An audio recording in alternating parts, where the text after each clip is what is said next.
बातमी आहे दोन दुरावलेल्या मित्रांसंदर्भातली, दोन जुन्या मित्रांसंदर्भातली। गेल्या 2-1 दिवसांपासून ही सातत्यानं चर्चा रंगते आहे की उद्धव ठाकरे आणि देवेंद्र फडणवीस या दोघांची वर्षा निवासस्थानी बुधवारी एक भेट झाली। मध्यरात्री गुप्तरित्या दोघं जण एकमेकांना भेटले। प्रकाश आंबेडकरांच्या प्रबुद्ध भारत या मीडिया हाऊसकडनं हा दावा केला गेला, मात्र या चर्चांना दोनही बाजूंकडनं दुजोरा मिळालेला नाहीये। खासदार संजय राऊत यांनी सुद्धा याबद्दल भाष्य करण्यास नकार दिला। बैठक झाली का हे दोघे नेतेच सांगू शकतील असं राऊतांनी म्हटलं। विधान परिषदेच्या निवडणुकांच्या अनुषंगानं या दोन नेत्यांमध्ये भेट झाल्याची चर्चा चांगलीच रंगू लागली। विधान परिषदेची निवडणूक बिनविरोध व्हावी यासाठी फडणवीस आणि उद्धव ठाकरे भेटले असल्याची चर्चा आहे आणि ही बातमी खरी आहे असा दावा प्रबुद्ध भारत या मीडिया हाऊसनं केलाय।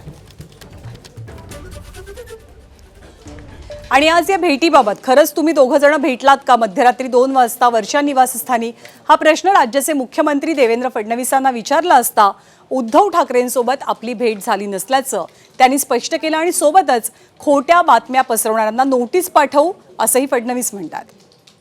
उद्धव ठाकरेंना जर मला भेटायचं असेल किंवा आमची भेट व्हायची असेल तर ती लपून छपून करण्याची आवश्यकता नाहीये, ती ओपनली देखील केली जाऊ शकते।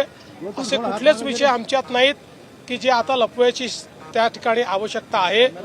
अशा प्रकारची कुठली भेट घडलेली नाही। काही लोक जाणीवपूर्वक चुकीच्या पद्धतीनं खोट्या बातम्या देतात, या खोटारड्या हँडल्सवर त्या ठिकाणी नोटीस बजावली जाईल। तर उद्धव ठाकरे आणि मुख्यमंत्री देवेंद्र फडणवीस या दोघांच्या भेटीच्या प्रश्नासंदर्भात खासदार संजय राऊतांना विचारलं असता त्यांनी काय म्हटलं ते सुद्धा पाहूया। मुख्यमंत्री देवेंद्र फडणवीस आणि उद्धव ठाकरे यांच्यात काही फोनवर बोलणं झालं। मुख्यमंत्र्यांचाही आग्रह आहे की उद्धव ठाकरेंनी निवडणुकीच्या रिंगणात असावं जेणेकरून ही बिनविरोध होईल आणि महाराष्ट्रात जे काही हॉर्स ट्रेडिंग होतं तर ते टाळता येऊ शकतं, अतिरिक्त उमेदवार नको यासाठी मुख्यमंत्र्यांचेही प्रयत्न आहेत। मुख्यमंत्री फडणवीस आणि उद्धव ठाकरे यांच्यात चर्चा झाली का याचं उत्तर हे दोन नेतेच देऊ शकतील। नाही, पण तुम्ही या सगळ्या घडामोडींमध्ये महत्त्वाचे नेते आहात, मग तुमच्यापर्यंत काय माहिती आहे? माझ्याकडे माहिती असली तरी मी तुम्हाला का सांगू? अजून बऱ्याच गोष्टी घडणार आहेत राजकारणात, मी का सांगू? आता कशा करतात त्याच्यावरती पाणी ओतायचं। एबीपी माझा, उघडा डोळे बघा नीट।